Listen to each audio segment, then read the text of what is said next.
Good morning dear students. कल आपका lecture चल रहा था मियोसिस डिवीज़न पर। तो मियोसिस की अपने कल एक स्टेज कंप्लीट कर ली थी, प्रोफेज फर्स्ट।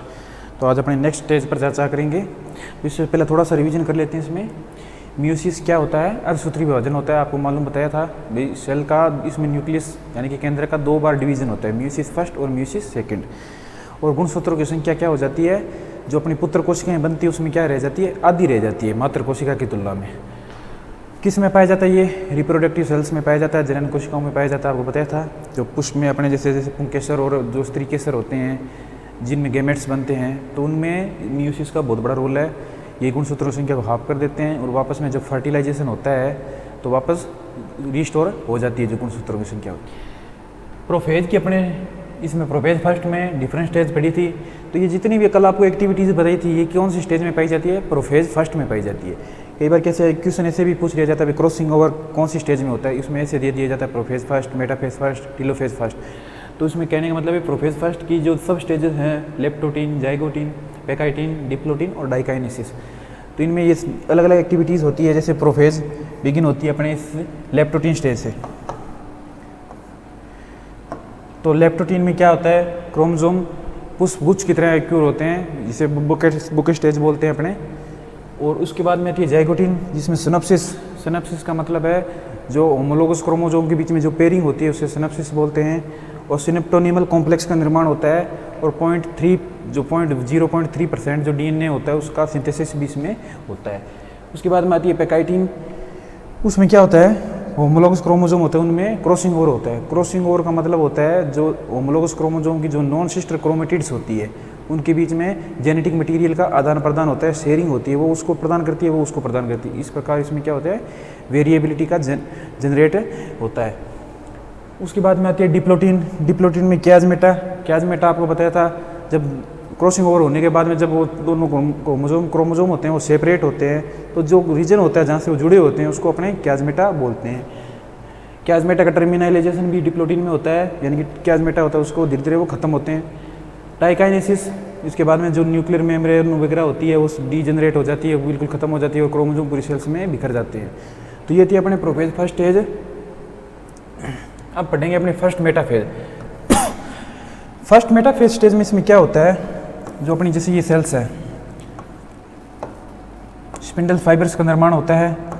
डिफरेंट पोल्स, दोनों पोल्स ये जो ध्रुव होते हैं इनको ध्रुव बोलते हैं पोल्स। ये स्पिंडल फाइबर्स होते हैं। इसमें क्या होता है? होमोलोगस क्रोमोसोम होते हैं इस प्रकार।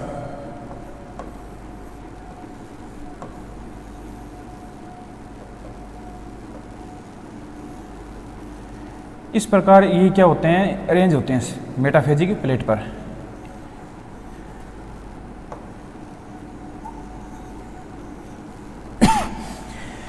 इक्वाटोरियल जो प्लेट होती है, जो मेटाफेजिक प्लेट होती है, उस पर इस प्रकार क्या होते हैं? जो अपने होमोलोगस क्रोमोसोम होते हैं वो इस प्रकार अरेंज होते हैं।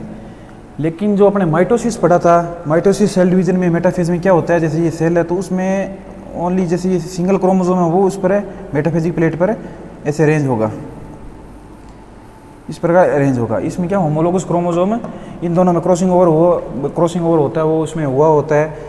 इसका जेनेटिक मटेरियल कुछ हिस्सा इसमें चला जाता है, इसका कुछ हिस्सा इसमें पहुंच जाता है, इसका कुछ हिस्सा इसमें और इसका कुछ हिस्सा इसमें। ये दोनों नॉन सिस्टर क्रोमेटिड्स है और ये होमोलोगस क्रोमोसोम है और ये दोनों आपस में सिस्टर क्रोमेटिड्स है। क्रोमेटिड्स का मतलब है जो क्रोमोसोम की ये कंप्लीट शाखा होती है इसको क्रोमेटिड्स बोलते हैं और ये इसकी भुजाएं हैं। तो ये मेटाफेज प्लेट है, इस पर है सारे क्रोमोसोम क्या है? अरेंज हुए हैं। तो ये फर्स्ट मेटाफेज स्टेज की यही विशेषता है इसमें। इसके बाद में आती है फर्स्ट एनाफेज।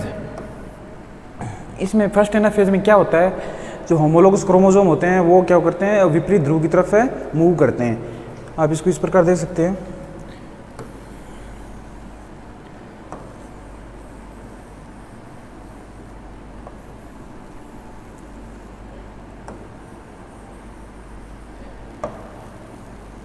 ये क्रोमोसोम्स हैं, ये अपने पोल्स हैं, ये स्पिंडल फाइबर्स इनसे अटैच हैं।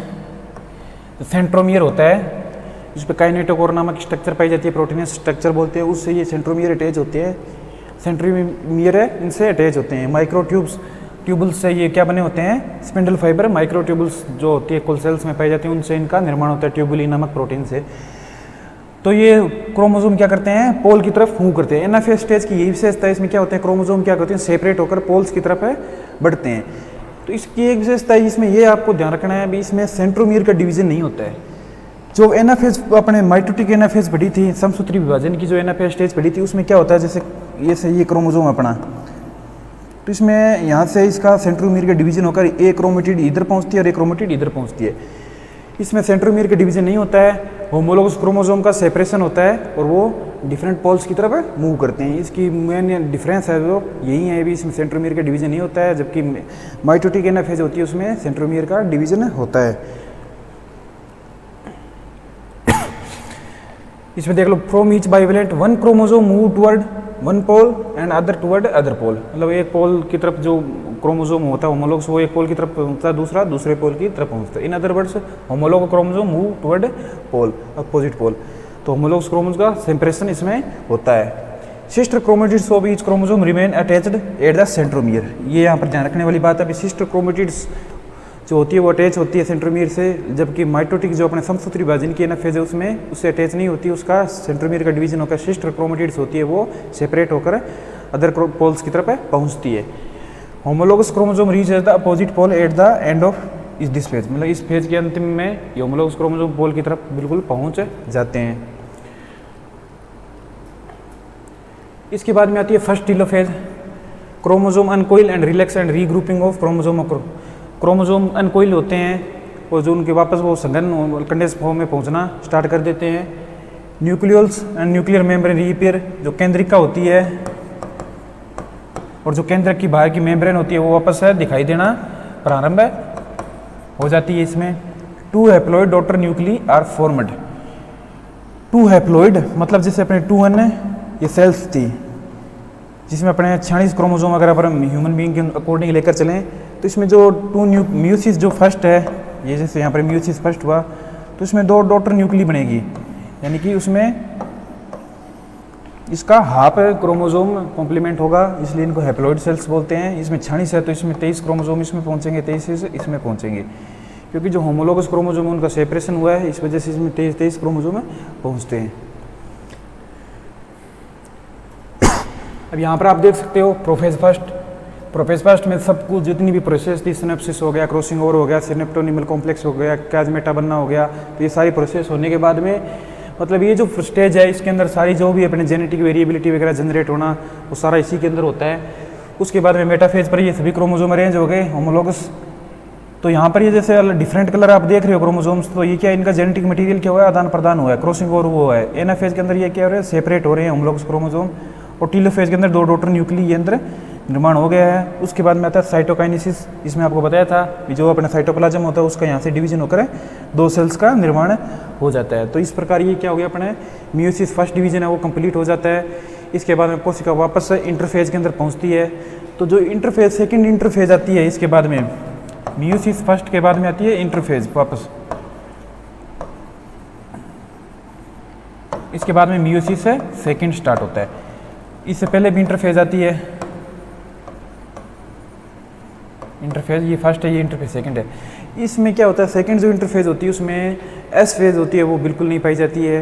एस फेज का मेन क्या काम होता है, इसमें जो जेनेटिक मटेरियल होता है उसको सिंथेसिस करना होता है, ताकि अपना जेनेटिक मटेरियल वो डबल हो जाए और दोनों जो सेल्स बनती है, जो डॉटर सेल्स बनती है, उसमें इक्वल डिस्ट्रीब्यूशन उनका वितरण हो जाए।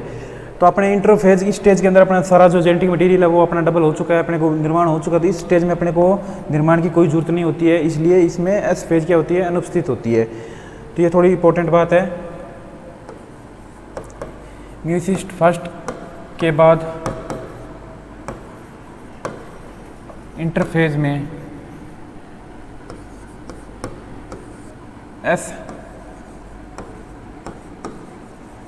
सब स्टेज अनुपस्थित होती है, अनुपस्थित होती है। ये उपस्थित नहीं होती, इसका आपको कारण बता दिए क्यों उपस्थित नहीं होती है। अब इसमें बाद में होता है second meiotic division. Second meiotic division बिल्कुल अपने जो माइटोसिस पढ़ा था उसके बिल्कुल सेम होता है।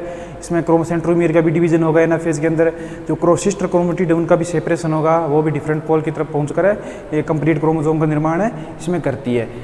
तो जिसमें the first nuclear division meiosis first result in reduction of chromosome. तो जो फर्स्ट होता है, जो म्यूसिस फर्स्ट होता है, उसका क्या काम होता है, क्रोमोजोम की संख्या में रिडक्शन यानी कमी करना, उसको हाफ कर देना, आधे कर देना। तो इसके लिए इसको रिडक्शनल डिवीजन भी बोलते हैं। Second nuclear division meiosis second is required to reduce the number of chromosome per chromosome chromatids per chromosome. जो पहला था उसमें क्या हुआ, अपने होमोलोगस क्रोमोजोम का सेपरेशन हुआ, लेकिन दूसरा जो अपने म्यूसिस जो सेकंड होगा, एक क्रोमोजोम पर 2 क्रोमेटिड्स यहाँ पर अटैच है, तो इसका कहने का मतलब है क्रोमेटिड्स पर क्रोमोजोम, मतलब जो अपने क्रोमेटिड्स है उसकी संख्या को कम करके ये यहाँ से सेंट्रोमियर का डिवीजन करके 2 कोशिका और बना देगा, एक कोशिका की 2 कोशिका और बना देगा। इस प्रकार अपने पास जैसे 2 हैप्लोइड सेल्स बनी थी म्यूसिस फर्स्ट से, उसकी क्या हो जाएगी, 4 अपने पास सेल अपने पास हो जाएगी। तो meiosis second differ from mitosis in the flowing 3 main aspects.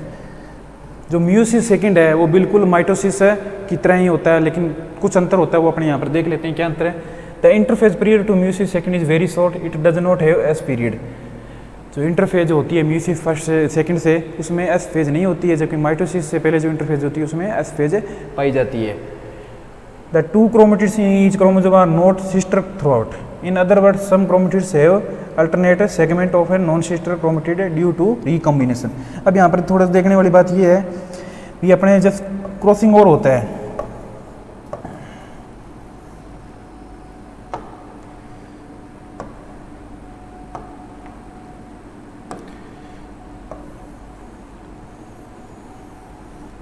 जैसे ये अपने होमोलोगस क्रोमोसोम है, तो इसमें क्या हुआ, क्रॉसिंग ओवर होगा ना, तो जैसे ये अपना यहाँ पर जेनेटिक मटेरियल है, ये इस क्रोमोसोम का यहाँ तक पहुँच गया और इस क्रोमोसोम में ये यहाँ का पहुँच गया।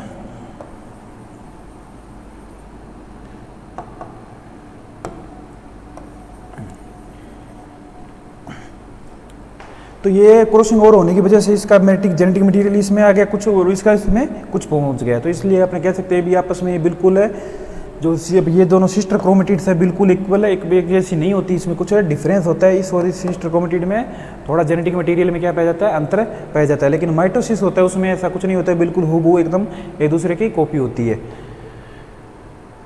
द म्यूसिस सेकेंड माइटोटिक, इसको माइटोटिक म्यूसिस बोलते हैं इसको। Deal with haploid chromosome number where is normal mitosis deal with diploid chromosome number. जो अपने माइटोसिस होता है जनरली उसमें क्या होता है, अपने जैसे 2n डिप्लॉइड कोई सेल है तो उससे अपने डिप्लॉइड सेल का निर्माण होगा, दोनों डिप्लॉइड सेल का वापस निर्माण होगा। इसमें क्या है, इसमें क्या हैप्लॉइड सेल होगी अपने पास और इससे दोनों हैप्लॉइड सेल का निर्माण होगा। तो ये क्या थे, 3 मेजर डिफरेंस थे। आपको अगर क्वेश्चन आ भी जाए माइटोसिस और म्यूसिस सेकंड दोनों एक जैसे डिवीजन होते हैं वैसे, लेकिन कुछ अंतर क्या है वो आप बता सकते हो। इसमें हैप्लॉइड सेल से ये डील करता है और वो क्या होता है, डिप्लॉइड सेल से डील करता है। उसमें जो सिस्टर क्रोमेटिड्स होते हैं बिल्कुल एकदम एक दूसरे कॉपी होती है, लेकिन इसमें क्रॉसिंग ओवर होने की वजह से थोड़ा बहुत डिफरेंस पाया जाता है। अब इसकी अपने देखते हैं स्टेज सभी। जो प्रोफेज अपने इसमें सेकंड है, तो प्रोफेज फर्स्ट किस में आती है, म्यूसिस फर्स्ट में आती है और प्रोफेज सेकंड म्यूसिस सेकंड में। तो इसमें वैसे क्रोमोसोम सभी इस स्टेज में पहुंच जाएंगे, बिल्कुल साफ दिखाई अपने को देने लग जाएंगे। बेटा फेज में सभी ऐसे अरेंज हो जाएंगे। ये एक सेल है, ये 2 सेल अपने निर्माण हुआ था, दोनों हैप्लॉइड सेल है, तो इनके क्या मेटाफेजिक प्लेट पर ये क्रोमोसोम क्या हो गए, पहुंच गए। उसके बाद में एनाफेज में सेंट्रोमियर का डिवीजन हो गया यहाँ से, और ये क्या हो गए, मूव करने लगे क्रोमोसोम। जो पोल होते हैं उसकी तरफ क्या करें, यहाँ पर मूव करें। टीलोफेज सेकंड आती है तो उसमें क्या होता है, न्यूक्लियस का जो अपने होता है उसका डिवीजन होकर 2 डॉटर न्यूक्लियस का निर्माण हो जाता है और इसके अंदर भी ऐसे निर्माण होता है। तो एक क्रोमोसोम पर 2 क्रोमेटिड्स थी वो दोनों सेल्स में पहुँच चुकी है, और इसके बाद में इसका साइटोकाइनेसिस होने के बाद में ये सेल्स बन जाएगी। तो अपने को कितनी कोशिकाएं प्राप्त हो रही है, यहाँ पर 4 सेल्स अपने को प्राप्त हो रही है। तो म्यूसिस जो एक कंप्लीट चक्कर होता है उससे अपने को 4 डॉटर सेल प्राप्त होती है, और सभी क्या है, हैप्लॉइड सेल है। इनमें क्रोमोसोम नंबर क्या होंगे, मात्र जो कोशिका है उसकी तुलना में आधे क्रोमोसोम नंबर इसमें पाए जाएंगे।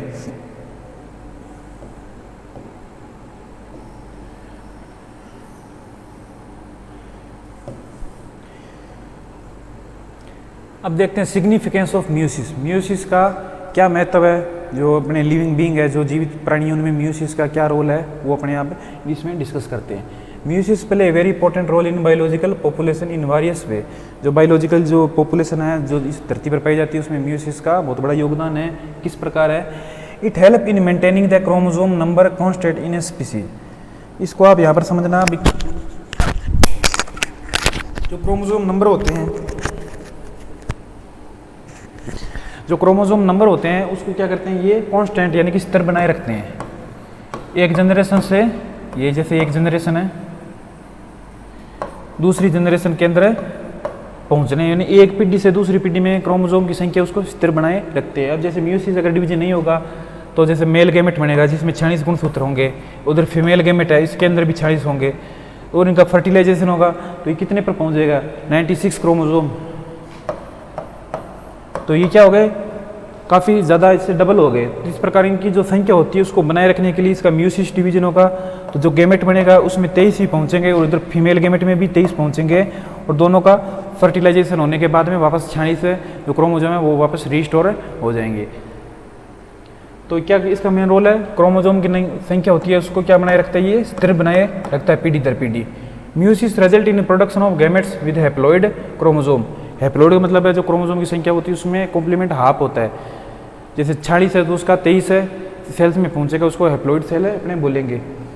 Union of male and female gamete lead to formation of zygote which receive half chromosome number from male gamete and half from female gamete. तो जो जाइगोट बनेगा फर्टिलाइजेशन होने के बाद में, तो भ्रूण जो इसको बोलते हैं, तो उसमें हाफ जो होते हैं वो क्रोमोसोम मेल से आएंगे, हाफ किससे आएंगे, फीमेल से आएंगे, और वापस क्रोमोसोम उसके रिस्टोर हो जाएंगे। अगला है meiosis facilitates segregation and independent assortment of chromosome and genes. जो क्रोमोसोम है उसका सेग्रीगेशन और जो इंडिपेंडेंट असॉर्टमेंट होता है वो भी म्यूसिस के अंदर होता है। कौन सी स्टेज में, प्रोफेज फर्स्ट स्टेज में होता है, जिसमें आपको सभी प्रक्रियाएं बताई, क्रॉसिंग ओवर हो गया, सिनॉप्सिस हो गई, कैजमेटा का निर्माण वगैरह हो गया। तो उसमें क्या होता है, रिकॉम्बिनेशन होता है, सेग्रीगेशन होता है, इंडिपेंडेंट असॉर्टमेंट होता है। जो जीन्स होते हैं वो जब रिकॉम्बिनेशन करेंगे तो क्रॉसिंग ओवर करेंगे तो उसमें आदान प्रदान होगा जीन्स का, वो चेंज हो जाएंगे उनकी location. The recombination of genes also takes place during meiosis. Recombination of gene result in generation of variability. Variability का मतलब है विभिन्नता। जो बायोलॉजिकल पॉपुलेशन है उसमें जो विभिन्नता पाई जाती है, जैसे एक अपने माता पिता की 4 संतान है तो चारों में थोड़ी डिफरेंस पाया जाएगा, तो वो क्या होती है, वेरिएबिलिटी किस प्रकार जनरेट होती है, मियोसिस की वजह से होती है, रिकॉम्बिनेशन होने की वजह से। In sexually reproducing species, meiosis is essential for continuity of a generation because meiosis result in formation of male and female gametes. तो मेल और फीमेल गेमेट का निर्माण भी किससे होगा, म्यूसिस से ही होगा। अगर अपने सेक्सुअल जो रिप्रोड्यूसिंग स्पीसीज है उसमें म्यूसिस का होना बहुत ज़रूरी है। अगर ये नहीं होगा तो मेल और फीमेल गेमेट का निर्माण नहीं होगा और स्पीसीज का आगे विस्तार नहीं होगा। Mitosis is useful in maintaining of purity of type because it lead in production. Sorry, ये थोड़ी स्लाइड इसमें माइटोसिस की लगी हुई है। अब अपने इसमें देखते हैं माइटोसिस और म्यूसिस में क्या सिमिलरिटी है और क्या इसमें डिफरेंसेस है। पहला इसमें माइटोसिस देखते हैं, इसके बाद में म्यूसिस देखते हैं। सिमिलरिटी में इसमें मतलब समानताएं क्या है इसमें देखते हैं। पहले समानताएं, इन्वॉल्व न्यूक्लियर डिवीजन यानी कि केंद्र का विभाजन होता है, इसके अंदर भी न्यूक्लियर डिवीजन यानी केंद्र का विभाजन होता है।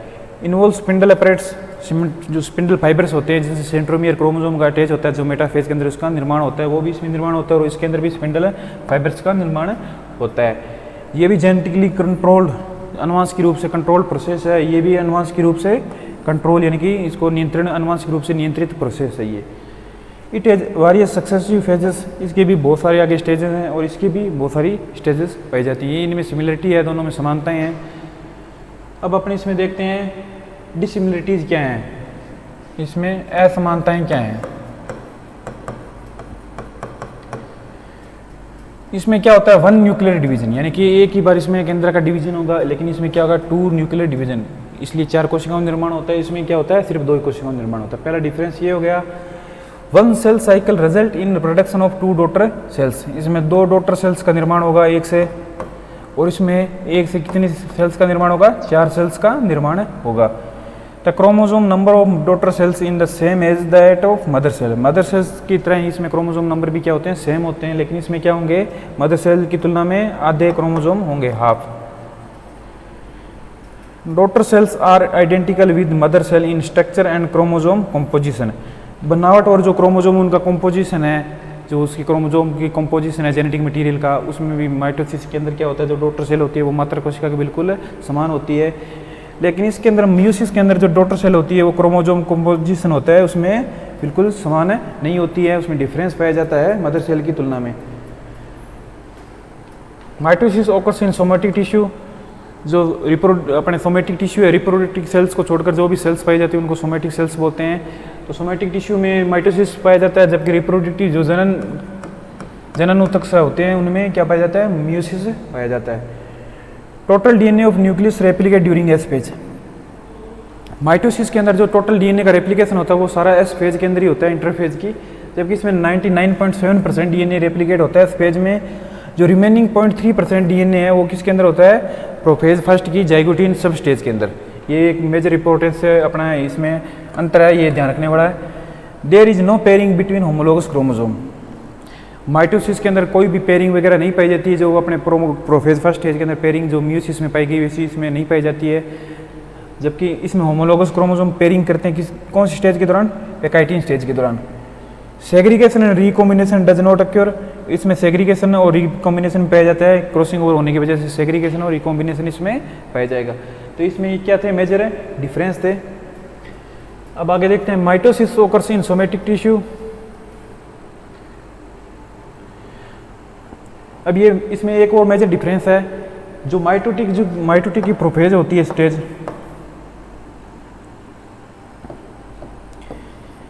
एनाफेज के अंदर क्या होता है, इसके अंदर सेंट्रोमियर का डिवीजन होता है।